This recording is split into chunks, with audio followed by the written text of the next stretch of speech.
Carl Jung talked about this phenomenon he described as retrogressive restoration of the persona. It's a complicated idea, but basically what it means is that sometimes you take a leap forward and you learn some things, but you can't catalyze a new identity, so you try to go back and hide in your old identity. And that actually doesn't work, because, well, things have changed and you've learned something, and that isn't who you are anymore.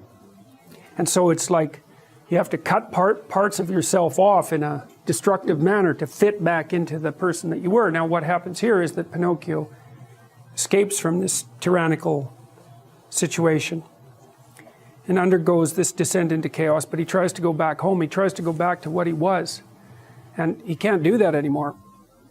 His father isn't at home anymore. And so when he goes home, he finds that there's no home there.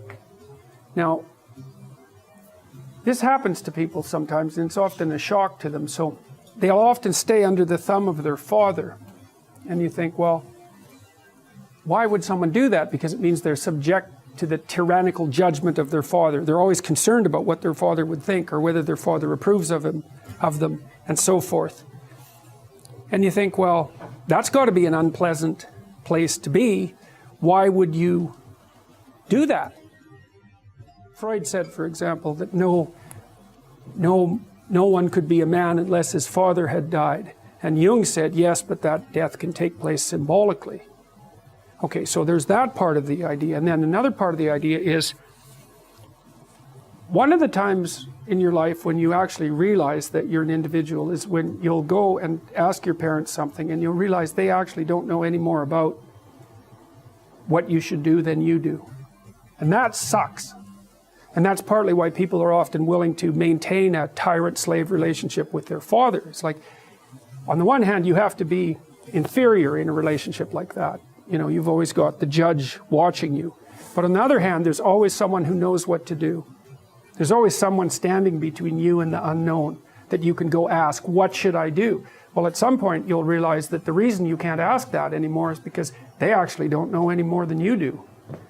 And then that's a pain. Like that is a symbolic death. And that's also when you establish a more individual relationship with your parents. It's at that point that you could conceivably start taking care of them instead of the reverse. And that's a time that should come. But you have to let that image of perfection go. And that exposes you. Well, that's what happens here. You know, Pinocchio goes home, and he wants things to be the way they were, and he wants to stay under the careful care of the benevolent father, but that's no longer possible. He's past that point, and that's why the father has disappeared. And so Geppetto has gone off to look for Pinocchio because he also needs his son, but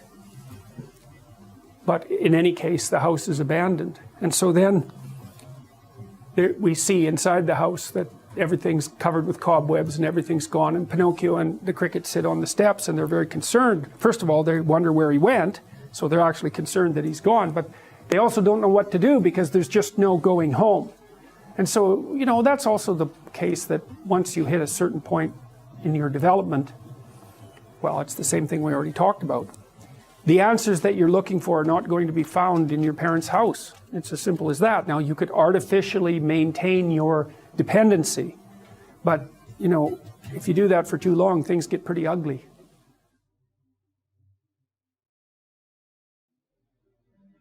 Peter Pan is this magical boy. Pan is the god of everything, roughly speaking, right? And so it's not an accident that he has the name Pan. And he's the boy that won't grow up. And he's magical. Well, that's because children are magical. They can be anything. They're nothing but potential. And Peter Pan doesn't want to give that up. Why? Well, he's got some adults around him, but the main adult is Captain Hook. Well, who the hell wants to grow up to be Captain Hook? First of all, you've got a hook. Second, you're a tyrant. And third, you're chased by the dragon of chaos with a clock in its stomach, right? The crocodile. It's already got a piece of you. Well, that's what happens when you get older. Time has already got a piece of you. And eventually, it's got a taste for you. And eventually, it's going to eat you. And so Hook is so traumatized by that he can't help but be a tyrant. And then Peter Pan looks at traumatized Hook and says, well, no, I'm not sacrificing my childhood for that. So that's fine, except he ends up king of the Lost Boys. In Neverland, well, Neverland doesn't exist, and who the hell wants to be king of the Lost Boys? And he also sacrifices the possibility that he'll have a real relationship with a woman, because that's Wendy, right? And she's kind of conservative, middle-class, London-dwelling girl. She wants to grow up and have kids and have a life. She accepts her mortality. She accepts her maturity. Peter Pan has to content himself with Tinkerbell. She doesn't even exist. She's like the fairy of porn. She doesn't exist. She's the substitute for the real thing. And so, but the dichotomy that you're talking about is very tricky, because there's a sacrificial element in maturation, right? You have to sacrifice the pluripotentiality of childhood for the actuality of a frame. And the question is, well, why would you do that? Well, one reason is, it happens to you whether you do it or not. You can either choose your damn limitation, or you can let it take you unaware when you're 30, or even worse, when you're 40. And then that is not a happy day. And I see people like this, and I think it's more and more common in our culture, because people can put off maturity without suffering an immediate penalty. But all that happens is the penalty accrues, and then when it finally hits, it just wallops you. Because when you're 25, you can be an idiot. It's no problem. Even when you're out in a job search, it's like, well, you don't have any experience and you're kind of clueless. It's, yeah, you're young, it's no problem. That's what young people are like, but they're full of potential. Okay, well, now you're the same person at 30. It's like people aren't so thrilled about you at that point. It's like, what the hell have you been doing for the last 10 years? Well, I'm just as clueless as I was when I was 22. It's, yeah, but you're not 22. You're an old infant, right? And that's an ugly thing, an old infant. So, part of the reason you choose your damn sacrifice, because the sacrifice is inevitable, but at least you get to choose it. And then there's something that's even more complex than that in some sense, is that the problem with being a child is that all you are is potential, and it's really low resolution. You could be anything, but you're not anything. So then you go and you adopt an apprenticeship, roughly speaking, and then at least you become something. And when you're something, that makes the world open up to you again. Like if you're a really good plumber, then you end up being far more than a plumber, right? You end up being a good employer. Not that plumbers, I'm not putting plumbers down. It's like more power to plumbers. They've saved more lives than doctors. So, hygiene, right? So, if you're a really good plumber, well, then you have some employees, you run a business, you train some other people, you enlarge their lives, you're kind of a pillar of the community, you have your family. Once you pass through that narrow training period, which narrows you and constricts you and develops you at the same time, then you can come out the other end with a bunch of new possibility at hand.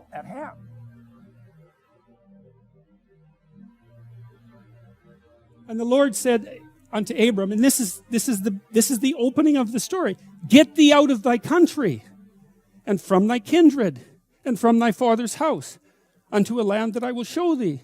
And this is one of those phrases where every clause is significant. Go somewhere you don't understand.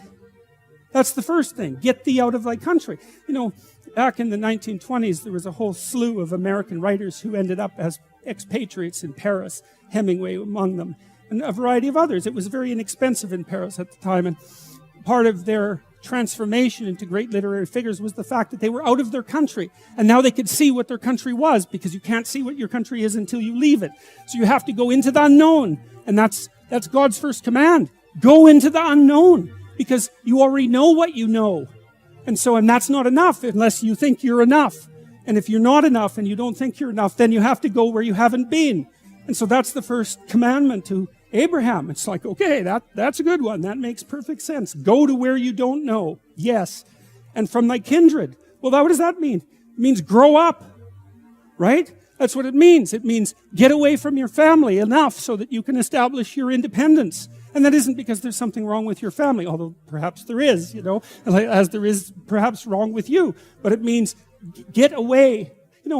I talk to people very frequently whose families have provided them with too much protection. And they know it themselves. And that means they're deprived of necessity. One of the things that you see in the United States, for example, is that the children of first-generation immigrants often do better than their children. And the reason for that is that the children of first-generation immigrants have necessity driving them. And you don't know how much you need necessity to drive you, because maybe you're not very disciplined. And if a catastrophe doesn't immediately befall you if you don't act forthrightly today, then maybe you never act forthrightly, right? Because the gap between your foolishness and the punishment is lengthened by your unearned wealth, and so you never grow up and learn, and you have to get yourself away from your dependency in order to allow necessity to drive you forward. And that's to become independent and to become mature.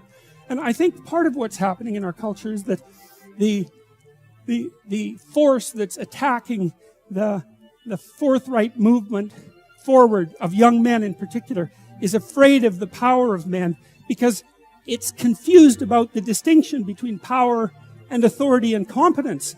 Like a man who has authority and competence has power as a byproduct, but the authority and competence is everything. And people who can't understand that fail to make the distinction between power and authority and competence, and they're afraid of power, and so they destroy authority and competence. And that's a terrible thing, because we need authority and competence. What else is going to allow us to prevail in the long run? And so you get away from your country, and you get away from your kin, and from your father's house, right? And you go out there and you establish yourself in the world. It's a call to adventure. That's what the first lines in the Abrahamic story is, a call to adventure.